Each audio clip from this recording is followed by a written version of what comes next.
capítulo 4, 3 al 8. El hermano Alonso nos va a guiar en la lectura. Puestos de pie, amados.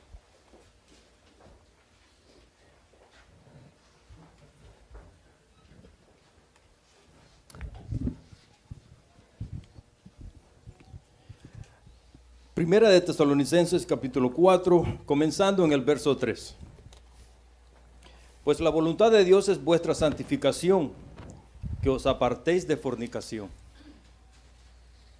Que cada uno de vosotros sepa tener su propia esposa en santidad y honor, no en pasiones de concupiscencias, como los gentiles que no conocen a Dios. Que ninguno agravie ni engañe en nada a su hermano, porque el Señor es vengador de todo esto, como ya os hemos dicho y testificado.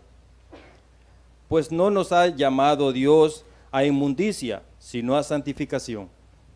Así que el que desecha esto, no desecha a hombre, sino a Dios, que también nos dio su Espíritu Santo.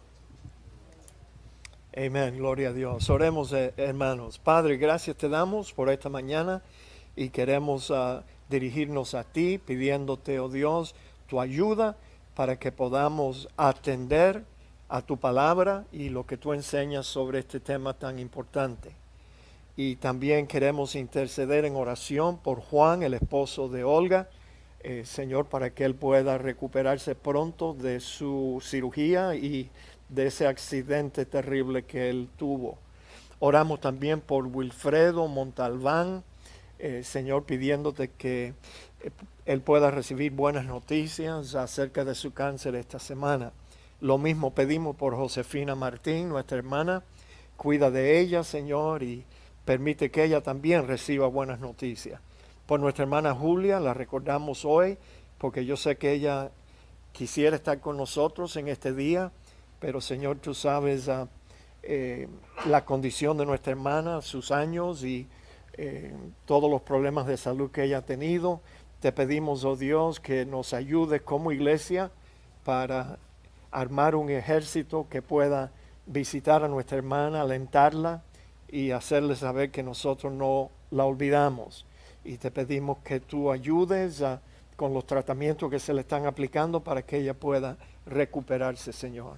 Te lo pedimos todo en el nombre de Cristo Jesús. Amén.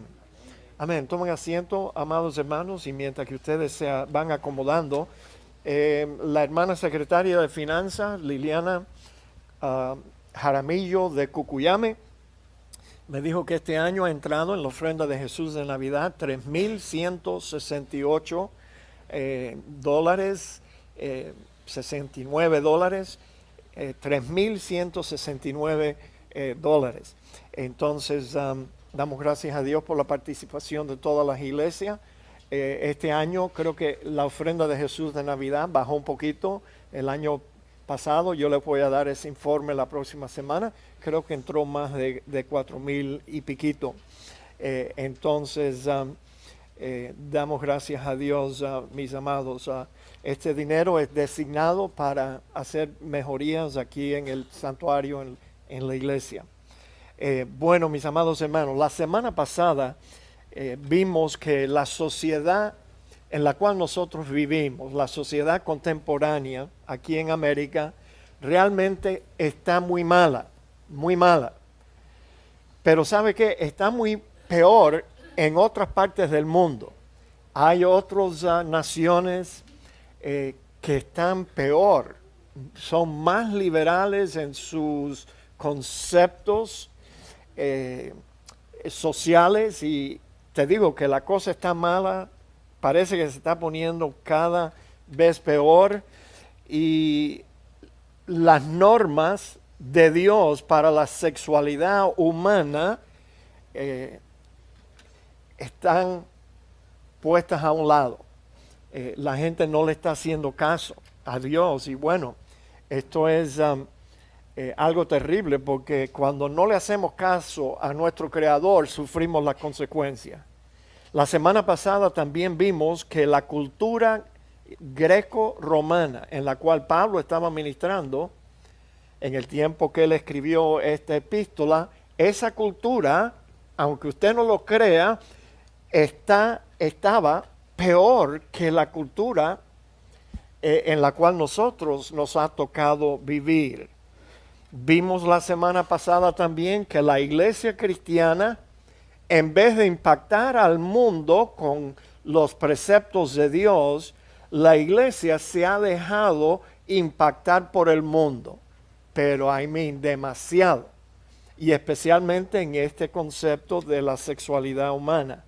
Los cristianos contemporáneos han rechazado las normas de Dios en cuanto a la sexualidad humana, y parece que ya tienen la conciencia cauterizada.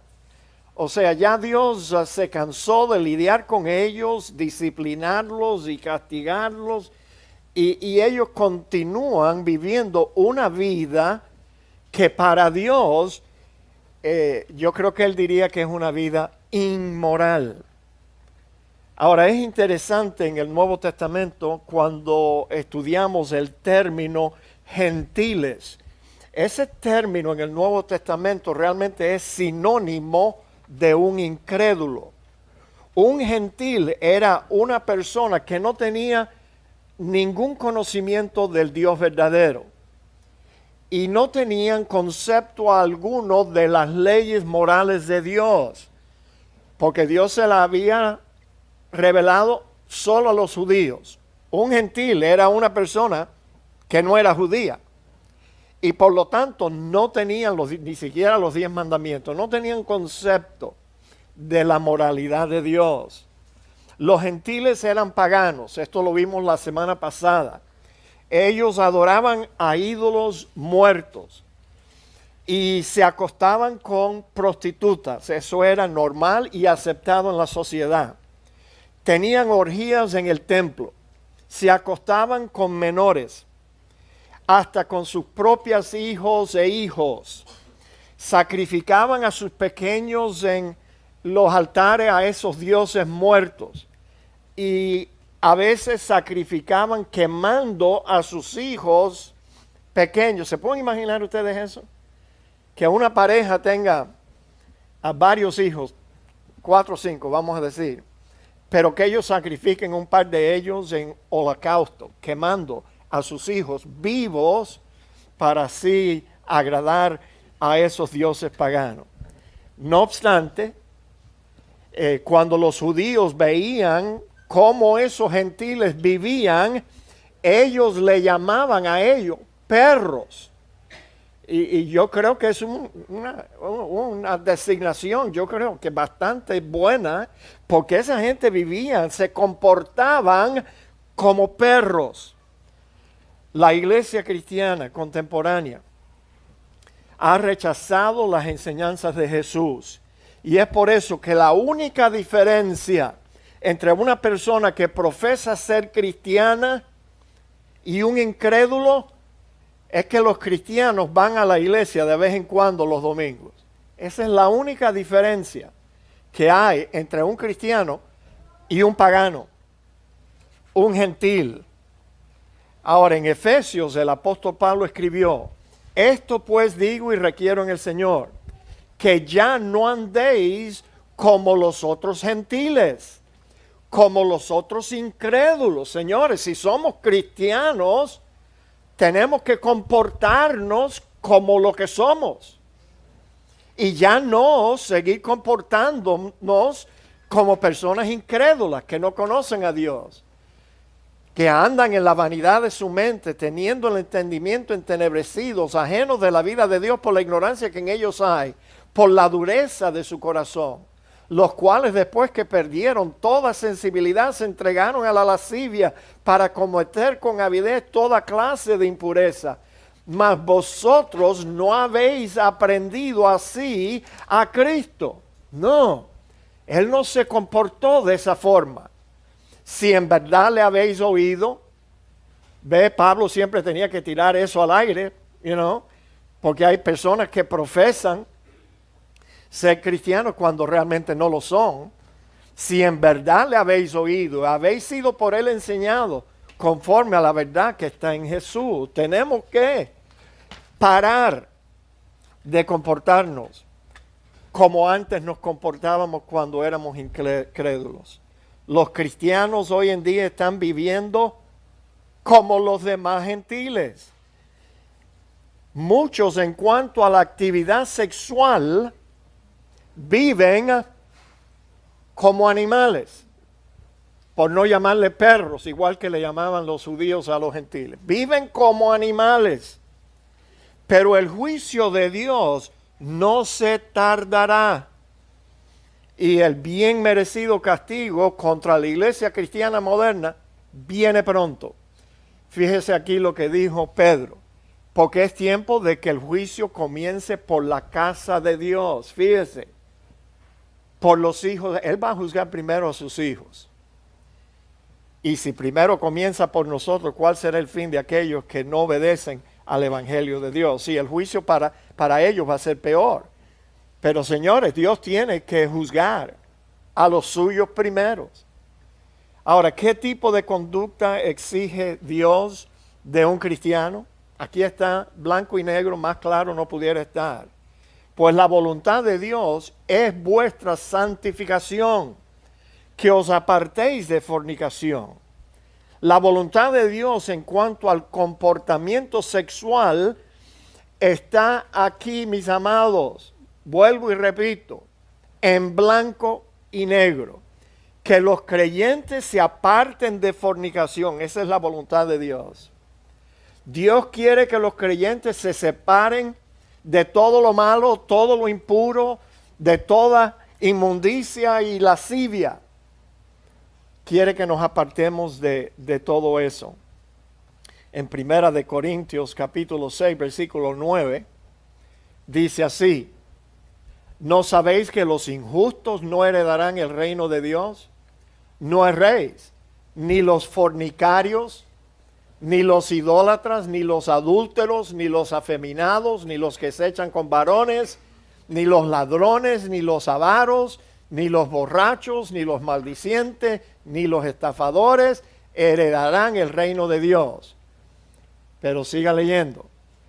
Pablo les dice a los corintios, y esto erais algunos, mas ya habéis sido lavados, ya habéis sido santificados, ya habéis sido justificados en el nombre del Señor Jesús y por el Espíritu de nuestro Dios.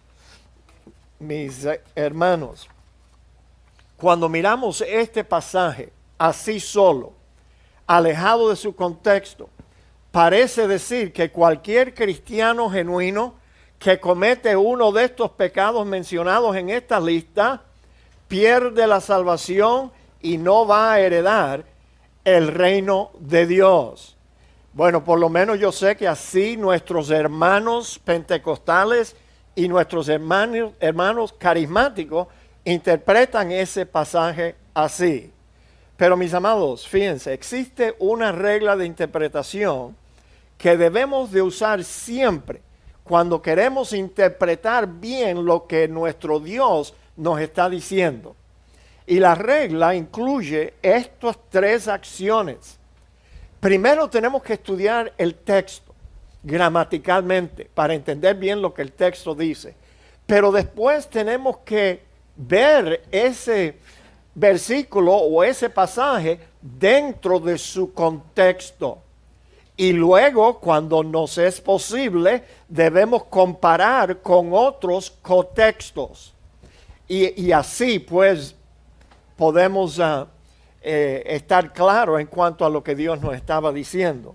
Ahora, en este pasaje que ya leímos, y para ahorrar tiempo no lo vamos a volver a leer, el apóstol Pablo, cuando estudiamos este pasaje dentro de su contexto, Pablo desde que comenzó en el capítulo 5 estaba tratando de corregir un caso de inmoralidad espantoso en la iglesia de Corinto, mis amados hermanos, y viene tratando con ese tema.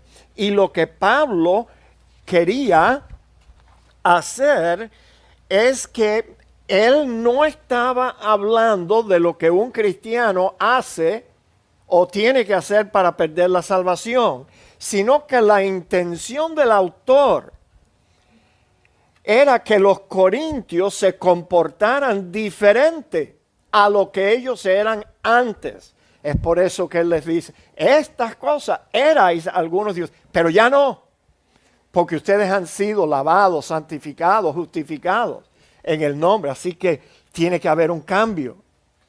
Pablo quería que se comportaran como debían comportarse, como cristianos, y no seguir comportándose como un incrédulo que no conoce a Dios y por tanto no tiene herencia en el reino celestial.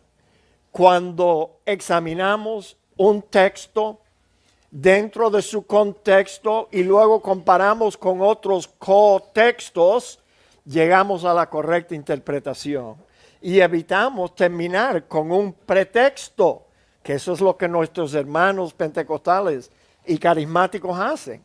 Ellos quieren pretender que el cristiano pierde su salvación cuando comete un pecado serio. Un texto fuera de su contexto nos lleva a un pretexto. Y lamentablemente hay muchos cristianos que ellos quisieran que Dios le quitara la salvación a los cristianos cuando cometen un pecado inmoral, de inmoralidad, un pecado serio. Hay gente que quisiera que Dios, porque ven, ellos en la mentalidad de personas así, ellos piensan que el cristiano tiene que ganarse la salvación y que la salvación realmente es un premio y te tienes que comportar bien, si no, pierdes la salvación. Hay mucha gente así en el mundo, la mayoría de los cristianos piensan así. Pero señores, hermanas, la Biblia enseña otra cosa. La Biblia enseña que una vez que un cristiano es salvo, él entra en una relación eterna con Dios. Y Dios no cambia de idea. Y Dios no da algo gratis para luego quitártelo por alguna falta. Así que no podemos interpretar ese pasaje así. Ahora, en cuanto al deseo de Dios de santificar a los cristianos, ya el apóstol Pablo había expresado ese deseo en sus oraciones por los tesalonicenses. Fíjense en el capítulo 3. Y el Señor os haga crecer y abundar en amor unos para con otros y para con todos, como también lo hacemos nosotros para con vosotros, para que sean afirmados vuestros corazones, irreprensibles en santidad, delante de nuestro Dios Padre, en la venida de nuestro Señor Jesucristo con todos los santos. Ahora, ya que la cultura de Tesalónica era tan permisiva, Pablo consideraba que abstenerse de fornicación era la primera prioridad de los tesalonicenses en su camino de santificación, mis amados. Es más, no sé si usted se acuerda, no tengo el pasaje aquí en una placa, pero cuando se reunió el primer concilio de la iglesia cristiana en la ciudad de Jerusalén para tratar un asunto de que si los cristianos gentiles tenían que judaizar, se les escribió una carta, tomaron una decisión los apóstoles y solamente se le pedía a los gentiles cristianos que ellos guardaran tres cosas: que se apartaran de comer carne con sangre, de ahogado, animales ahogados y de fornicación. Esas tres cosas nada más. No era porque los gentiles cristianos tenían que guardar esos mandamientos judaicos, sino era para que los judíos no fueran ofendidos por el estilo de vida de un cristiano gentil, mis amados. Así que la fornicación, oye, no se comporten como antes, porque eso es muy ofensivo para un judío. Y va a estorbar la extensión del evangelio. Ahora, como ya explicamos, en Tesalónica y en sus alrededores se practicaban todos los vicios que usted se puede imaginar. La ciudad de Corintio era número 1, pero Tesalónica no se quedaba atrás, porque realmente eran ciudades que estaban cerca una de la otra. Por lo tanto, Pablo estaba preocupado que los tesalonicenses pudieran pudiera regresar atrás a ese estilo de vida y continuar viviendo como los perros. Mis amados, es por eso que Pablo les dio a los tesalonicenses este mandamiento directo de apartarse de fornicación. Y en unos momentos vamos a identificar lo que eso es. Pero fíjate, primero, apartarse significa abstenencia completa. O sea, no lo toques. En este caso, mantenerse completamente alejado de cualquier pensamiento o comportamiento que fuera contrario a los principios de la palabra de Dios y que lo fuera a conducir a cualquier acto de pecado sexual. Fornicación es un término usado para describir toda forma de comportamiento sexual ilícito. ¿Ok? ¿Cuál es un comportamiento sexual ilícito? Aquí está. Un comportamiento sexual ilícito es cualquier actividad sexual que Dios no aprueba. Eso es. Fornicación es toda actividad sexual que Dios no aprueba. Déjame darte un ejemplo. Ya que el sexo prematrimonial está rampante en las iglesias cristianas entre personas que profesan conocer a Dios y entender sus mandamientos y todo lo demás. El sexo prematrimonial está rampante en la iglesia. Ya se ha aceptado como una norma, como si fuera algo que la sociedad y la iglesia ha aceptado. Mis amados, yo creo que el Señor Jesucristo le pudiera decir a los cristianos de hoy en día lo mismo que le dijo a otros discípulos de él anteriormente cuando él estaba en la tierra, cuando él les dijo: ¿por qué ustedes me llaman a mí Señor, Señor, y luego no hacen lo que yo mando? ¿Por qué? El Señor debe estar perplejo en el cielo. Oye, esta gente usan mi nombre, hasta quieren espantar demonios con mi nombre, a hacer sanidades y todo lo demás con mi nombre. Usan mi nombre como si fuera una tarjeta de crédito, pero luego no hacen lo que yo les mando. Ahora, hay varios textos que yo pudiera enseñarles, pero ya les dije, el sexo prematrimonial es entendido por Dios como fornicación, señores. Eso es fornicación. Y yo sé que un joven cristiano pudiera decirme: no, pastor, pero es que ya nosotros no estamos planeando casar. Eso no importa. No importa. El cristiano tiene que esperar hasta venir delante de Dios en un altar cristiano o delante de tus padres y los padres de la muchacha y otras amistades, unirse públicamente en matrimonio para luego comenzar una vida matrimonial así. No podemos adelantarnos. Una vez un señor cristiano, era cristiano, cristino, yo no sé lo que era, pero trabajó conmigo por casi 2 años en el Winn-Dixie. Era mi compañero, los dos trabajábamos en el mismo departamento. Nunca me habló de Cristo, nunca me dijo nada. Y bueno, este señor, después que nosotros tuvimos esa conversión que tuvimos, después de eso, entonces él se identificó como cristiano. Yo casi me desmayo cuando él se apareció en el Winn-Dixie con una Biblia. Mira, José, y quiero invitarte a venir a la escuela dominical de mi iglesia. Yo soy uno de los maestros de la escuela dominical. Óyeme. Yo le dije: you, buddy, you are a Christian? Porque yo recordaba cómo él se comportaba en el Winn-Dixie. Cada vez que entraba una muchacha linda, él se comportaba como un perrito. Él empezaba a decir: José, así. Maestro de una escuela dominical en una iglesia bautista. Ahora, pregúntame a mí si yo visité su clase alguna vez. No way. Bueno, él me dijo a mí que cuando él y su esposa, que ahora está en proceso de divorcio, él se casó con ella. O sea, ellos tuvieron una ceremonia privada entre ellos dos. Y así empezaron su vida matrimonial. Y después se casaron. Pero, mis amados hermanos, eso no se puede hacer así. Hay varios textos que yo pudiera enseñarles. Pero fíjate, las viandas para el vientre y el vientre para las viandas. Esa es la idea que tenían los corintios. Tú sabes, ellos decían, el sexo es una función biológica del cuerpo. Es como comer o dormir. Hay que darle al cuerpo lo que el cuerpo desea.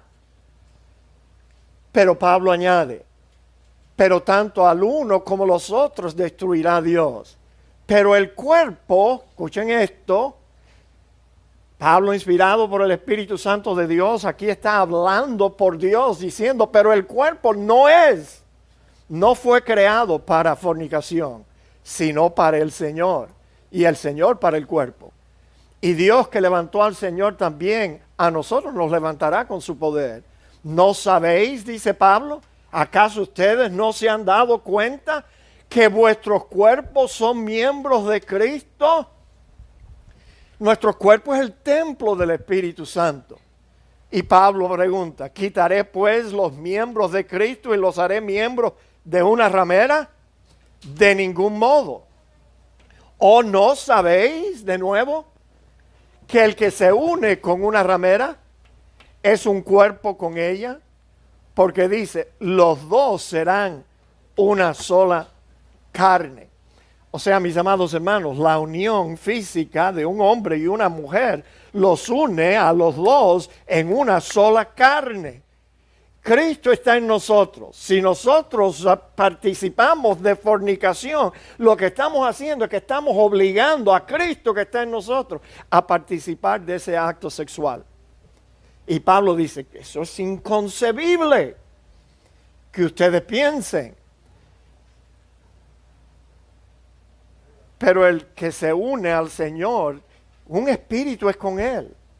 Por tanto, huir de la fornicación, señores. Un cristiano no puede decirle al Espíritu de Cristo, oye, échate para allá porque yo quiero hacer esto ahora. No, es que eso no funciona así. Mis amados, estamos unidos con el Espíritu de Cristo. Y si fornicamos, estamos, como ya te dije, obligando a Cristo de participar de algo que Él no haría y que no le agrada. Así que cualquier actividad sexual que se desvíe de la relación monógama entre marido y mujer es inmoral según las normas de Dios. A mí me importa poco, te digo, la norma que tú tienes. Tú sabes, porque los cristianos dicen, no, yo sigo mi propio criterio, pastor. A Dios le importa poco la norma que tú te quieres aplicar. La norma de Dios es que el sexo es para disfrutarlo en una relación monógama. Mono es una. O sea, solamente con tu esposa o con tu esposo, Dios permite esa actividad. La idea de Dios es que un hombre se case con una mujer y los dos vivan juntos, disfrutando de todas las bendiciones del matrimonio para el resto de sus vidas. Ese es el ideal de Dios. Dios solo permite el divorcio en algunos casos, que no tenemos tiempo de entrar en eso. Eso es para otro mensaje, si no vamos a estar 4 semanas aquí, mis amados. Ahora, a los jóvenes de esta iglesia, tengo buenas noticias para ustedes. Bueno, jóvenes y adultos también. Tengo buenas noticias para ustedes, jóvenes. Are you ready for the good news? Ready? ¿Quién más está por aquí por allá? Mire qué linda está la hija de Wilfredo y Estela. Está linda esa niña, se está creciendo como una flor. She's opening up. I saw her today and I said, qué linda está la niña de los hermanos. Lo digo con toda pureza. Bueno, yo tengo buena noticia para todos ustedes, jóvenes, y es esta. Dios aprueba el sexo dentro del matrimonio. Digan amén, jóvenes. Yeah. I mean, no. I mean, honroso dice, sea en todos el matrimonio, el lecho, sí, no te va a manchar el lecho matrimonial. Pero a los fornicarios, a los adúlteros, los juzgará Dios. El sexo en el matrimonio es algo bello, es algo que Dios creó. La Biblia dice que todo don perfecto desciende de lo alto, del Padre de las luces. Este es un regalo de Dios para los hombres y las mujeres dentro del matrimonio. Ahora les aconsejo que debemos de rechazar cualquier tipo de idea que dice que el sexo, aún en el matrimonio, es un pecado. Rechacen eso, mis amados hermanos. No hay nada de validez o de verdad pensando así. Ahora, nosotros hemos tropezado con algunas personas rebeldes y necias que trataron de convencerme que Adán pecó cuando tuvo relaciones sexuales con Eva. Yo no sé si a mí me pasa eso solo a mí. Yo no sé si ustedes tropiezan con gente boba así. Pero en varias ocasiones yo he tropezado con personas que me han dicho, olvídese de la manzana, pastor. La manzana era Eva. Así mismo me lo han dicho. ¿Qué clase de idea? Ahora parece que me voy a alejar un poquito del tema en Primera de Tesalonicenses, pero yo creo que es importante que yo convenza a los jóvenes que esta idea no tiene ninguna validez o verdad bíblica. Y quiero que me permiten darle 3 razones por qué esta idea de que Eva fue el fruto prohibido es producto de la imaginación humana, creada en el fondo del infierno, con el propósito de desanimar a la gente, a los jóvenes especialmente, para que no crean en Dios y acepten la salvación en su Hijo Jesucristo. Fíjense, la primera razón, antes de la caída, Dios le había dicho a Adán, antes de la caída, entonces dijo Dios, hagamos al hombre a nuestra imagen, conforme a nuestra semejanza, y señoreen los peces del mar, en las aves de los cielos, en las bestias de toda la tierra y en todo animal que se arrastra sobre la tierra. Y creó Dios al hombre a su imagen, y a imagen de Dios lo creó. Varón y hembra los creó. O sea, diferente uno. El hombre es diferente a la mujer. Y los bendijo Dios, este es un recuento, y dijo, fructificar. Fíjate, le dijo a Adán y a Eva, le dijo, fructificar y multiplicaos, llenar la tierra y subyugarla, y señorear en los peces del mar, en las aves de los cielos, en todas las bestias que se mueven sobre la tierra. Ahora, dígame usted, ¿cómo iban Adán y Eva a multiplicarse y llenar la tierra de otros seres humanos como ellos si el sexo entre marido y mujer iba a ser prohibido? No había forma. Oye, yo he vivido 63 años ya en este mundo. Yo nunca he visto a un hombre solo tener un baby, producir una criatura, multiplicarse. No. Nunca he visto una mujer sola producir una criatura. Eso no sucede, automáticamente, mis amados hermanos. Y no es como la gente necia piensa que una mujer cuando está en estado se tragó una semilla de un watermelon or something like that. Dice, yo no sé, la gente inventa cada cosa, mis amados. No. Toma que ese hombre y esa mujer se unan en una sola carne. ¿Por qué puso Dios, por qué creó Dios en el hombre y en la mujer órganos de reproducción diferentes? Eso hay que considerarlo. Si el sexo en el matrimonio iba a ser prohibido, ¿por qué Dios hizo a la mujer diferente al hombre? Y le dio órganos de reproducción a la mujer diferente a los que le dio al hombre? Mis amados hermanos, yo creo que es una necedad que Dios hubiera creado a Adán y Eva de esa forma y le hubiera dicho fructificar y multiplicar para luego prohibirle. No, mis amados. Ahora, la segunda razón. Cuando Dios decidió darle a Adán, fíjate, le dio una ayuda idónea. Sí, dice la Biblia, tomó pues Jehová al hombre y le puso en el huerto para que labrara y lo guardase, y mandó Jehová Dios al hombre diciendo, de todo árbol podrás comer, mas del árbol de la ciencia del bien y el mal, ese era el fruto prohibido, dicho sea de paso, no comerás, porque el día que de él comieres ciertamente morirás. Y dijo Jehová Dios, no es bueno que el hombre esté solo, le haré ayuda idónea para él. Noten, mis amados hermanos, que Dios le hizo la prohibición en este pasaje de no comer el árbol antes de que él le dio a Eva como su esposa. Le dio la prohibición antes de darle a Eva. Y dijo Jehová Dios, no es bueno que el hombre esté solo, le haré ayuda idónea. Mira, la intención de Dios no fue de proveerle a Adán un ayudante. No. Si esa hubiera sido la intención de Dios, hubiera creado a otro hombre. Porque cuando un hombre tiene un proyecto en su casa de construcción o reparación y le hace falta otra mano, un ayudante, pues el hombre llama a un vecino, llama a un amigo, llama a un hermano de la iglesia, oye, venga y ayúdame, me hace falta otra mano, me hace falta un ayudante.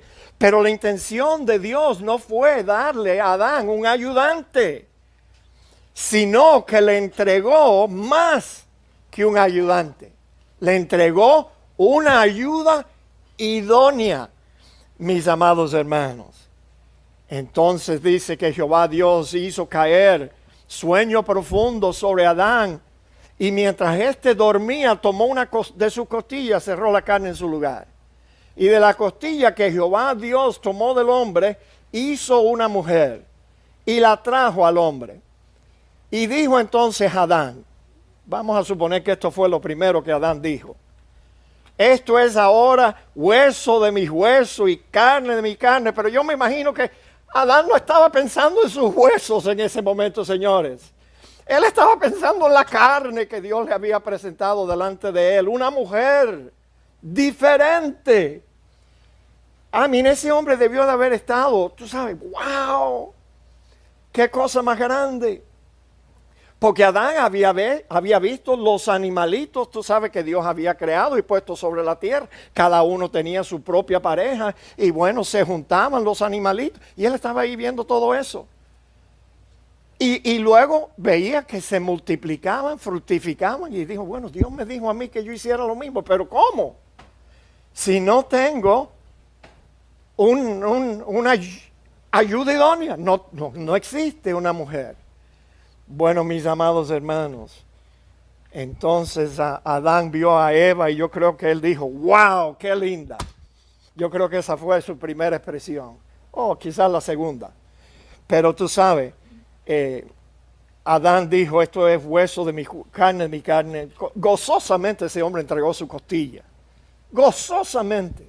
Sí, porque al fin él sabía que Dios le había provisto más que un ayudante. Una ayuda idónea. Eva no solamente lo iba a ayudar en algunas tareas, pero ella iba a ser mucho más que ser un ayudante. Por eso dice aquí, por tanto dejará el hombre a su padre, a su madre, y se unirá a su mujer. Y serán una sola carne. Mis amados, Dios no pudo haber creado una ayuda idónea, más idónea que cuando creó la mujer. Digan amén, hermanos. I mean, qué don más hermoso, qué don más perfecto.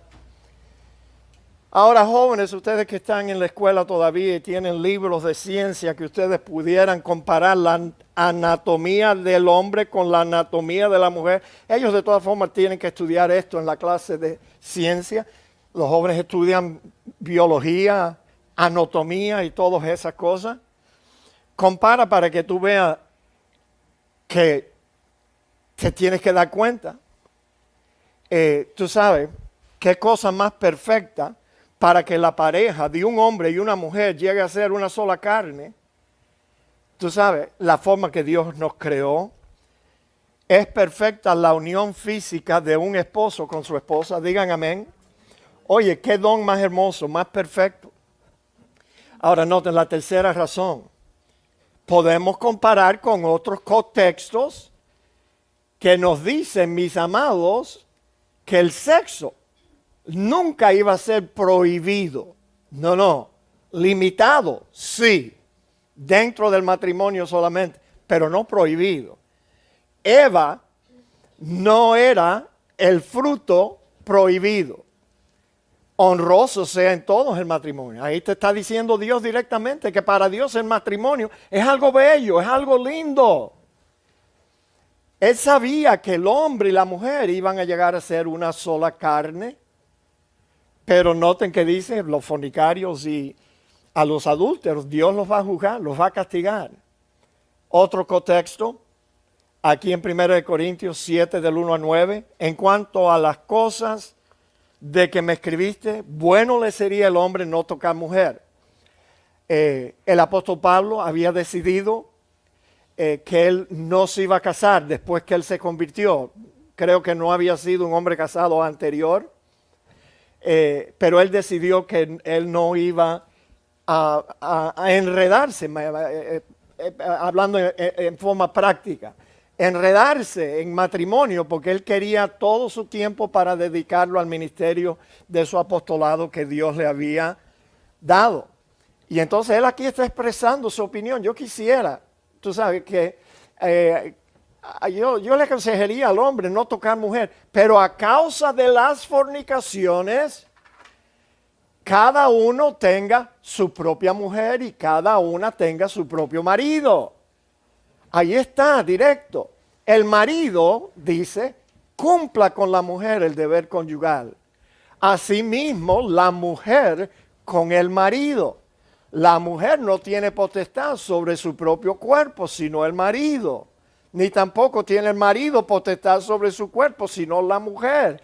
No os neguéis el uno al otro, a no ser por algún tiempo de mutuo consentimiento para ocuparos sosegadamente en la oración y volver a juntaros en uno para que no os tiente Satanás a causa de vuestra incontinencia. ¿Sabían ustedes que es... y yo sé que hay mujeres, hombres también, me imagino, que cuando se les explica en consejería matrimonial, es un deber cumplir con tu deber conyugal, estar allí para tu esposo y que el esposo esté allí para la mujer. No os neguéis el uno al otro, para que no os tiente Satanás. Ahora, yo no sé quién inventó que cada vez que la mujer tiene un problema con su marido, lo primero que ella hace es negarse. Bueno, mis amados, les estoy hablando francamente, estamos aquí en la presencia de Dios. Pero déjame decirte, oye, si algún día tú piensas que tu esposo no se está comportando bien contigo, castígalo de otra forma. No le cocines por una semana. How's that? That'll wake him up. Sí, va a ser mejor. Pero el esposo no puede negarse a su esposa, ni la esposa negarse a su esposo. Esa es la ley de Dios. Porque tenemos un deber conyugal cuando entramos en ese contrato matrimonial. Yo creo que si Rita me deja a mí sin comida por una semana, eso me va a despertar mejor. Yes? Amen. Digan amén, hermanos. Estoy tratando de ayudar a los varones aquí, come on. Ok, pero es Dios quien nos está brindando esa ayuda. Ahora, no os neguéis el uno al otro para ocuparos de la oración y volver a juntarnos en una, para que no nos tiente Satanás por causa de vuestra. Mas esto digo por vía de concesión, no por mandamiento. Quisiera más bien que todos los hombres fuesen como yo, pero cada uno tiene su propio don de Dios, uno a la verdad de un modo y otro de otro. Digo pues a los solteros y a las viudas, que bueno le fuera quedarse como yo, soltero. Pero si no tienen don de continencia, cásense, pues mejor es casarse que estarse quemando. Entonces, mis amados hermanos, ahí vemos otro contexto que nos dice, Dios nos está mandando. O no tienes el don de continencia como lo tenía Pablo, cásate, porque mejor es casarte que estarte quemando. Ahora, otro consejo a los jóvenes, por favor, miren aquí, please, miren aquí. Si te casas solamente porque deseas tener relaciones íntimas,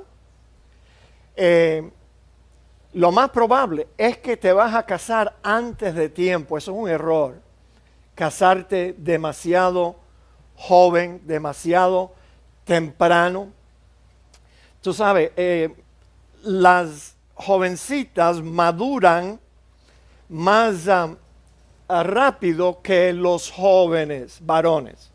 Sí, es por eso que una muchacha, por ejemplo, una muchacha que está en the 8th grade, ella le molesta a todos esos varoncitos que ella tiene en la clase de 8º grado, because ella los considera too immature, inmaduros. Pero ¿sabe qué? Tanto la jovencita como el joven, sus cuerpos maduran y pueden funcionar sexualmente antes de que la cabeza madure. Tú sabes, por eso no es aconsejable que una pareja de jovencitos se case simplemente para tener relaciones íntimas. No es bueno. Tienes que estar preparado para todas las responsabilidades del matrimonio antes de casarte. Y déjame decirte, hay muchas responsabilidades en el matrimonio. Por ejemplo, hicieron un survey aquí en los Estados Unidos años atrás y determinaron, que hay 168 horas en la semana. Did you know that? Posiblemente tú no sabías. Nunca has calculado, 24 por 7 te da 168 horas. Pero lo interesante es que hicieron un survey, una encuesta, entre parejas casadas saludables y jóvenes, para ver la frecuencia en la intimidad de la pareja. Oye, fue asombroso. Una pareja joven, casada, poco tiempo, tenían intimidad por 20 minutos, 3 veces a la semana, generalmente. Eso significa, jóvenes, escuchen esto, porque esto es para ustedes, no es para el resto de la gente aquí. Eso significa que la pareja joven, saludable, casada, solamente tiene intimidad sexual 1 hora por semana. Y hay 168 horas en la semana. ¿Qué vas a hacer con las otras 167 horas? ¿Pelear con tu pareja?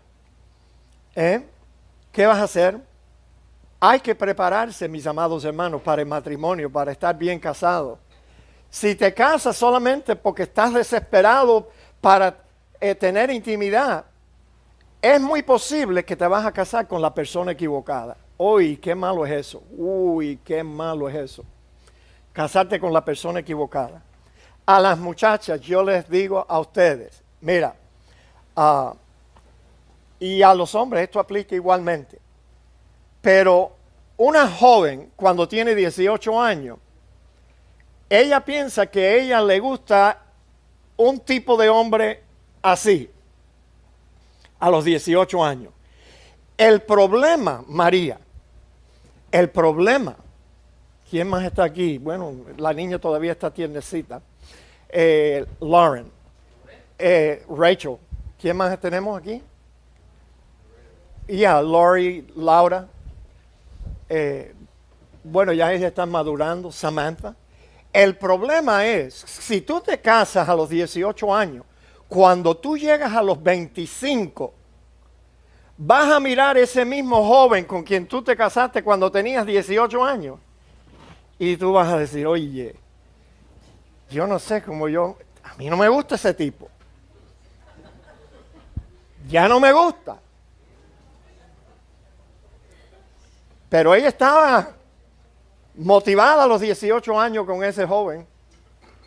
Pero después, cuando ella madura aquí arriba, ese muchacho no es el hombre con quien ella quisiera estar casada por el resto de su vida.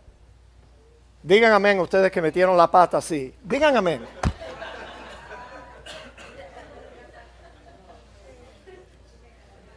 Oye, y estar casada con la persona equivocada es algo que te puede pesar por el resto de tu vida. Así que permítanse tiempo para madurar aquí arriba y no solo en todo lo demás del cuerpo, mis amados. Y a la jovencita yo les voy a decir a ustedes algo directo. Aprendan a cocinar, señores, antes de casarse. Tú vas a pasar más tiempo con tu esposo con tus dos piernas debajo de una mesa que el tiempo que tú vas a estar en otras actividades. Ese hombre tiene que comer. Digan amén. Aprendan a cocinar. Yo no me explico hoy en día, las muchachas se casan y no saben hervir agua. Se les quema el agua. No saben. Ve, hay que prepararse para el matrimonio. Oye, te vas a ahorrar muchas peleas si te preparas de esa forma. Con esto yo no quiero decir que la mujer es la cocinera en el hogar. No, el hombre debe defenderse también en la cocina. Porque él va a tener que cocinar cuando la esposa está ya en estado y no se puede levantar de la cama o está enferma y él debe defenderse en la cocina. Yo aprendí a defenderme. Sí, porque yo antes viví por un tiempo solo. Y entonces no me gusta. Tú sabes, para desayuno, pero no para un almuerzo, una cena. No, hay que aprender a cocinar. Díganme todos, amén. Ahora, hebreos, honrosos sean todos en matrimonio, fíjate. Pero a los fornicarios y a los adúlteros los juzgará Dios. Vuelvo y repito. A los fornicarios y a los adúlteros los va a juzgar Dios, los va a castigar. Dios considera honroso la unión matrimonial, pero no le agrada la actividad sexual de cualquier otro tipo. Por eso dice aquí que a los fornicarios y a los adúlteros los juzgará Dios. Ahora, la enseñanza del apóstol Pablo, ya se me acabó el tiempo. La enseñanza del apóstol Pablo sobre la moralidad fue clara, fue directa, fue estricta y fue algo que también nuestro Señor Jesucristo enseñó. Fíjate, en el Sermón del Monte. Oíste que fue dicho, no cometerás adulterio, pero yo os digo que cualquiera que mira a una mujer para codiciarla, ya adulteró con ella en su corazón. Ahora noten que tanto lo que Cristo enseñó como lo que Pablo enseñaba iba más allá de los actos físicos de inmoralidad. Pero fornicación y toda inmundicia, avaricia, ni aun se nombre entre vosotros como conviene a santos. Porque habéis muerto y vuestra vida está escondida con Cristo en Dios. Hacer morir pues lo terrenal en vosotros. Fornicación, impureza, pasiones desordenadas, malos deseos, avaricia, que es idolatría. En estos dos pasajes, mis amados, los términos inmundicia y impureza vienen de la misma palabra griego cuyo significado va más allá de los actos sexuales e incluyen pensamientos e intenciones impuras.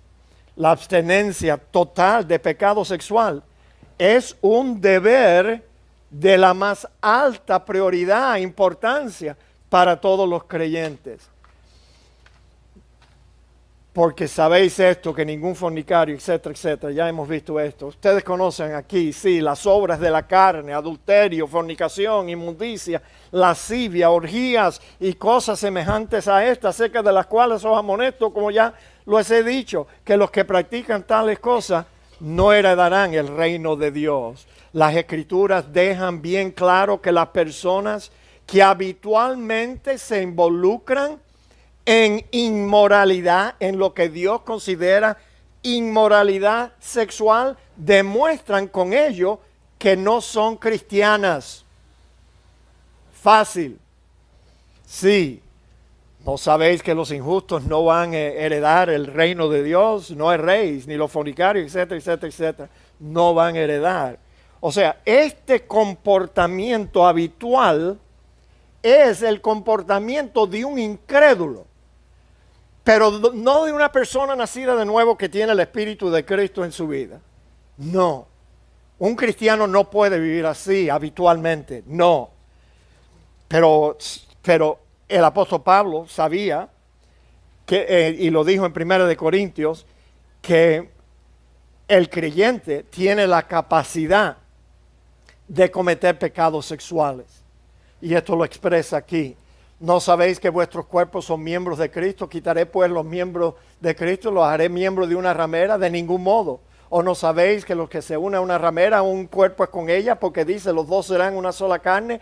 Pero al que se une al Señor, un espíritu es con él. Por tanto, huid de la fornicación. Cualquier otro pecado que el hombre cometa está fuera del cuerpo, mas el que fornica contra su propio cuerpo peca.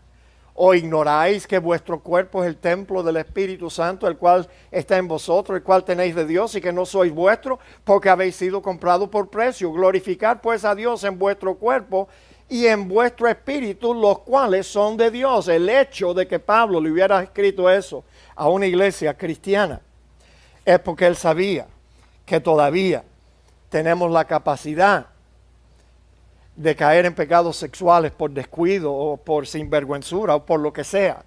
Para concluir, la Biblia nos exige, y cuando decimos que la Biblia nos exige, pudiéramos decir, Dios nos exige la abstenencia total de cualquier actividad sexual fuera del matrimonio. Esa es la ley de Dios. Oremos. Padre, gracias te damos por lo que hemos aprendido hoy. Te rogamos que nos traigas de nuevo la próxima semana para concluir con este tema. Te lo pedimos en el nombre de Cristo Jesús. Amén.